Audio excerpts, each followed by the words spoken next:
సత్య today's bulletin. Jagtial జిల్లా రాయకల్ మండలం ఇటిక్యాల గ్రామంలో దసరా బ్రహ్మోత్సవాల సందర్భంగా శ్రీ లక్ష్మీ వెంకటేశ్వర స్వామి ఆలయంలో వేద పండితులు జగన్మోహనాచార్యులు ప్రత్యేక పూజలు నిర్వహించారు. అనంతరం వెంకటేశ్వర స్వామి శ్రీదేవి భూదేవుల సమేతంగా చంద్రప్రభ వాహనంపై పురవీధులు గుండా సన్నాయి వాయిద్యాల మధ్య ఊరేగుతూ భజన మండలి గానామృతాలు చేయగా మహిళలు మంగళహారతులచే స్వాగతం పలుకుతూ గంగపుత్రులు పల్లకి మోయగా గుడి ఆవరణలో అందరికీ దర్శన భాగ్యం కలిగించారు. నేటి నుండి విజయదశమి వరకు రోజు ఒక్కో వాహనంపై శ్రీవారు ఊరేగుతూ అందరికీ దర్శన భాగ్యం కలిగిస్తారు. భక్తులందరూ విచ్చేసి శ్రీవారి కృపకు పాత్రులు కాగలరు. ఈ కార్యక్రమంలో పండితులు జగన్మోహనాచార్యులు, రఘునాథ్, నాయకులు, గ్రామ పెద్దలు, ఆలయ కమిటీ సభ్యులు, వెంకటేశ్వర భజన మండలి సభ్యులు, మహిళలు, యువకులు, గంగపుత్ర సంఘ సభ్యులు తదితరులు పాల్గొన్నారు.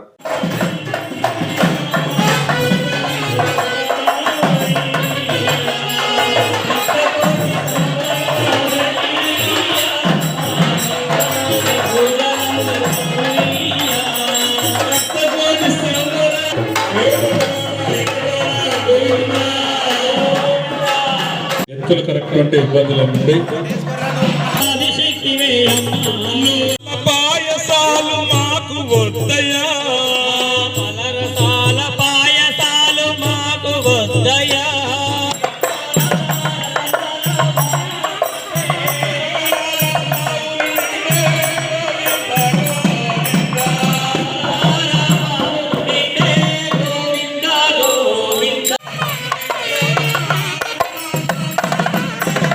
బీర్పూర్ మండల కేంద్రంలోని నరసింహపల్లె గ్రామంలో మరణించిన వినయ్ ఉమేష్ ను స్మరిస్తూ నిర్వహించిన క్రికెట్ టోర్నమెంట్ ను ఎమ్మెల్సీ జీవన్ రెడ్డి ప్రారంభించారు. అనంతరం ఆయన మాట్లాడుతూ స్నేహితుల స్మారకంగా నిర్వహించిన క్రికెట్ టోర్నమెంట్ ఆర్గనైజర్లను, సభ్యులను, క్రికెట్ టోర్నమెంట్ టీమ్స్ ని అభినందించారు. ఈ కార్యక్రమంలో మాజీ ఎంపీపీలు, సింగిల్ విండో చైర్మన్, మాజీ సర్పంచ్లు, మాజీ ఎంపీటీసీలు, కాంగ్రెస్ పార్టీ మండల అధ్యక్షులు, సీనియర్ కాంగ్రెస్ నాయకులు, యూత్ కాంగ్రెస్ నాయకులు, వివిధ హోదాల్లో ఉన్న నాయకులు పాల్గొన్నారు. కార్మిక కుటుంబాల కొరకు ప్రత్యేకంగా సంక్షేమ కార్యక్రమాల అమల్లో ఏదైతుందో ప్రాధాన్యత ఇవ్వబడే విధంగా వాళ్ళ పిల్లలకు గురుకుల ఆశ్రమ పాఠశాలలో విద్యా బోధన సదుపాయమే గాని, వైద్య సదుపాయ నిమిత్తమే గాని, గృహ నిర్మాణ కార్యక్రమంలో ప్రాధాన్యత కల్పించడమే గాని, తిరిగి వచ్చేటువంటి ఒక గల్లు కార్మికులు ఎవరున్నా గాని వారి ఇక్కడ స్థిరపడటానికి వారి సెల్ఫ్ ఎంప్లాయ్మెంట్ ప్రాధాన్యత ఇవ్వబడే విధంగా కూడా అందులో పొందుపరచదగిందని చెప్పండి. ఇంకా కూడా ఇతర కేరళ రాష్ట్రంలో దీని ప్రత్యేక గుర్తింపు ఉంది. అక్కడ కూడా దీన్ని పరిశీలించి ఇంకే విధంగా చర్యలు చేపడితే బాగుంటుందో కూడా గమనించే విధంగా కమిటీ కూడా వేయబోతుంది. అంటే నేను అనేది ఏదైతుందో గల్ఫ్ విధి లేని పరిస్థితిలో పొడ దొరుకుతుంది. పోయినటువంటి కుటుంబాలకు ప్రభుత్వం అండగా ఉండాలి.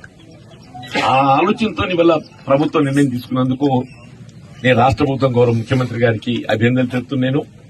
మిత్రుడు నారాయణ గారు నా దగ్గర మిత్రుడు నేను ఆదుకుంటూ చెప్పాను. నేను తప్పకుండా మీ కుటుంబాన్ని ఆదుకోవడానికి కూడా ప్రభుత్వం అండగా నిలుస్తుందని చెప్పాను. నేను వినయ్ గురించి తప్పకుండా ప్రభుత్వం అండగా నిలుస్తుంది.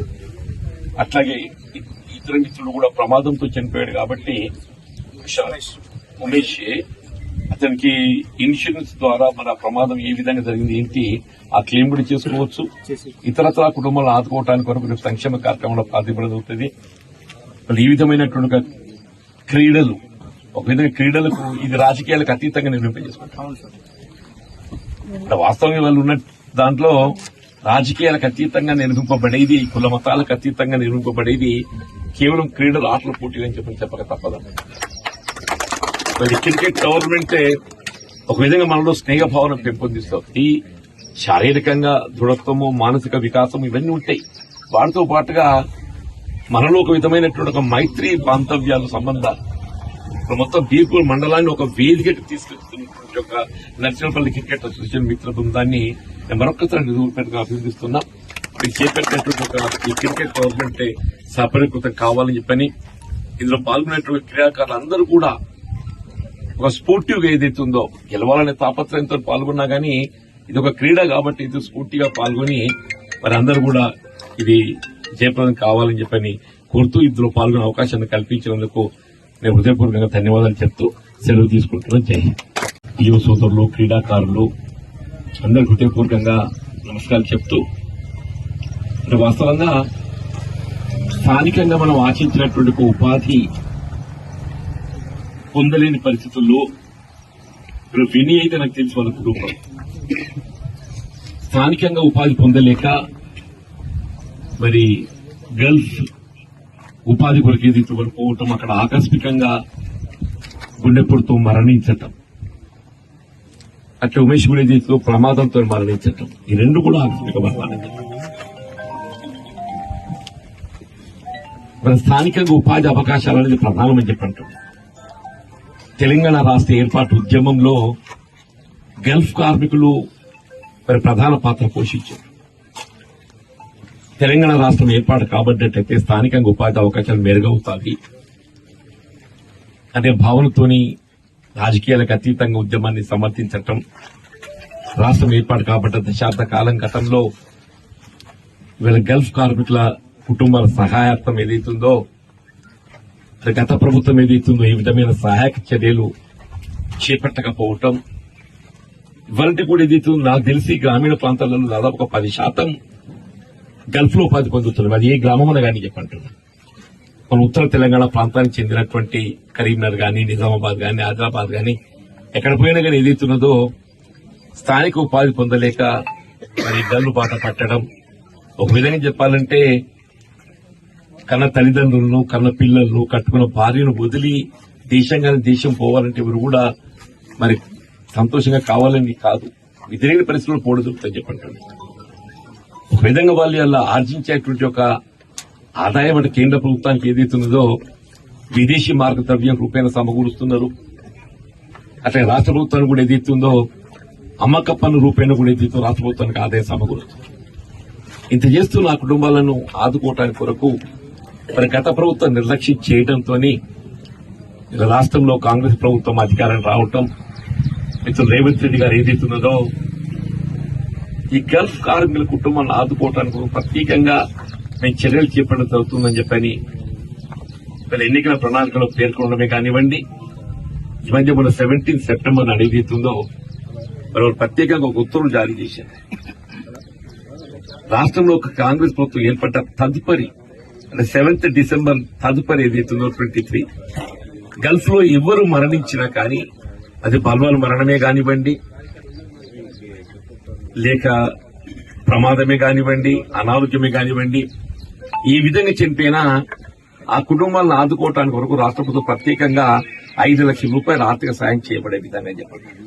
పటాన్చెరు మండలం రుద్రారం గ్రామం శ్రీ చైతన్య యువజన సంఘం ఆధ్వర్యంలో శరన్నవరాత్రుల్లో భాగంగా నిన్న మొదటి రోజు శ్రీ బాలా త్రిపుర సుందరీదేవి విశేష అలంకరణలో ప్రత్యేకంగా దర్శనమిచ్చారు. ఈ కార్యక్రమంలో శ్రీ చైతన్య యువజన సంఘ సభ్యులు, గ్రామ పెద్దలు, వివిధ సంఘాల యువకులు, మహిళలు, భక్తులు తదితరులు పాల్గొన్నారు.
నేరాలు అదుపు చేసేందుకు కమ్యూనిటీ కాంట్రాక్ట్ ప్రోగ్రాం చేసిన పోలీసులు.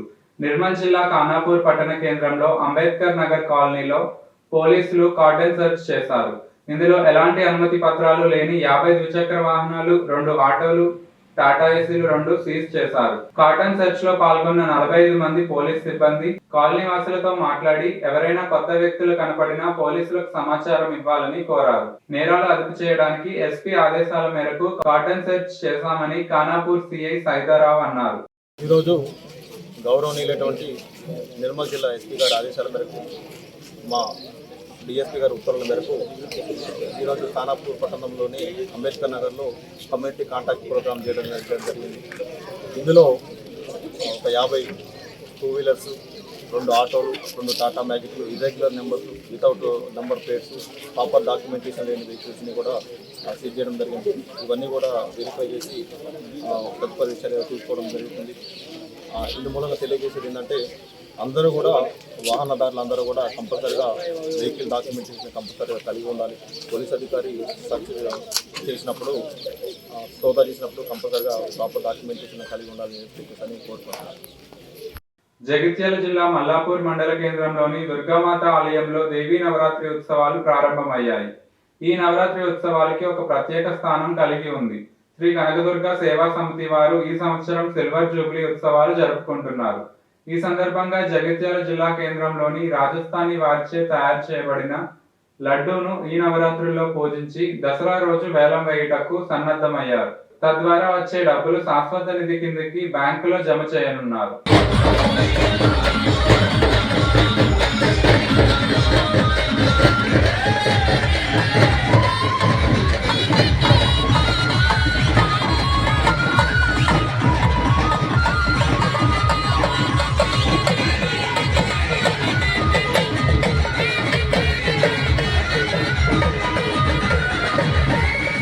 24 సంవత్సరముల నుండి ఇట్టి కార్యక్రమాన్ని అత్యంత వైభవంగా గ్రామ ప్రజలందరి సహాయ సహకారాలతో నిర్వహించుచున్నాం. మల్లాపూర్ గ్రామ ప్రజలకు శ్రీ కనకదుర్గ సేవా సమితి వారి శుభాశీస్సులు, శుభాకాంక్షలు. గత 24 సంవత్సరాలుగా దిగ్విజయంగా అమ్మవారి నవరాత్రి ఉత్సవాలలో తమ వంతు పాత్ర పోషిస్తూ మమ్మల్ని ప్రేరేపిస్తూ ఇంతటి వరకు తీసుకొచ్చినటువంటి గ్రామ ప్రజలందరికీ కూడా ప్రత్యేక అభినందనలు.